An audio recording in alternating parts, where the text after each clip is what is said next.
વાત કરીએ ગાંધીનગરમાં સરગાસણ ખાતે તુલસી વિવાહ યોજાયો। મહિલા મોરચાના પૂર્વ પ્રમુખના ઘરે તુલસી વિવાહનું આયોજન કરાયું। 5 મહારાજ દ્વારા સંપન્ન કરી ધાર્મિક વિધિ। ભદ્રાશાલીબેન છેલ્લા 46 વર્ષથી તુલસી વિવાહ કરાવે છે। વાત કરીએ ગાંધીનગરમાં સરગાસણ ખાતે 11 ઉત્થાપન પ્રસંગે ભક્તિભાવથી તુલસી વિવાહનું ઉત્સાહપૂર્વક આયોજન કરવામાં આવ્યું।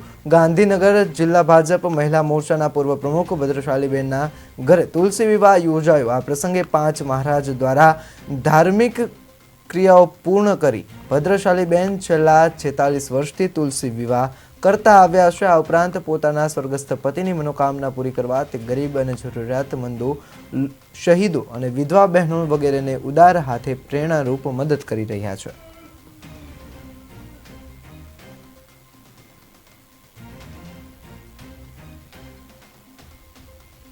હું ગંગા ઉદ્યાપન કરું છું અને એકાદશી ઉદ્યાપન કરું છું। આજે એકાદશી ઉદ્યાપન છે, તુલસી વિવાહ છે।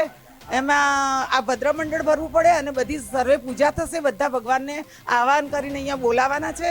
અને મારા મિસ્ટરને શહીદો બહુ જ ગમતા હતા। કૈલાસ માનસરોવર ગયા હતા તો શહીદોને અમે દાન પણ બી કર્યું હતું, પણ શહીદોના આર્મી ગ્રુપમાં ગયા તો ત્યાં આગળ અમને ના પાડી શહીદોના બહેનોના નામ આપવાની। તો પછી મેં શહીદોના ગ્રુપમાં એક સાહેબને વાત કરી, ઉમેશસિંહ કરીને છે એમણે પછી મને બધા એના નામ આપ્યા। શહીદોના ગ્રુપમાં મને લીધી। ત્યાં આગળ બધું મારું આ થવાનું હતું એ બધું એમને ગ્રુપમાં મૂક્યું। એટલે બધા ફટાફટ જે ગરીબો શહીદો હતા, બહેનો જે નાની નાની ઉંમરની વિધવાથી છે, એમને પોતાના ઇન્ટરવ્યૂ આપ્યા, પોતાના ફોટા, આધાર કાર્ડ બધું મોકલાયું। એટલે એના આધારે અમે ઘરે ઘરે જઈને સર્વે કર્યો અને એમાં 20 બહેનોનો સર્વે કર્યો। એમાંથી અમે 15 બહેનોને પસંદ કરી છે અને એ લોકોને હું 1-1 લાખ રૂપિયા એનો ચેક આપું છું ને 1-1 સાડી આપું છું। એમના આશીર્વાદ મારે એ જ જોઈએ કે મારી તબિયત સારી રહે। અને બહેનો બહુ દુઃખી છે ખરેખર, એમને મદદ કરવાથી લોકોને બીજાને પ્રેરણા મળે, હું એવું કહું છું। એ બધા એમ જ કહે છે અમને આવું કોઈએ કર્યું નથી અત્યાર સુધી। આજે અમારા ભદ્રાબા જે જોલ્ડ સિદ્ધરાજ જોલ્ડમાં રહે છે અને એમના ત્યાં આજે એકાદશી ઉત્થાપનનું વિધિ કરવાની છે, એના માટે અમે આજે આ સર્વતો ભદ્ર મંડળ ચક્ર બનાવ્યું છે।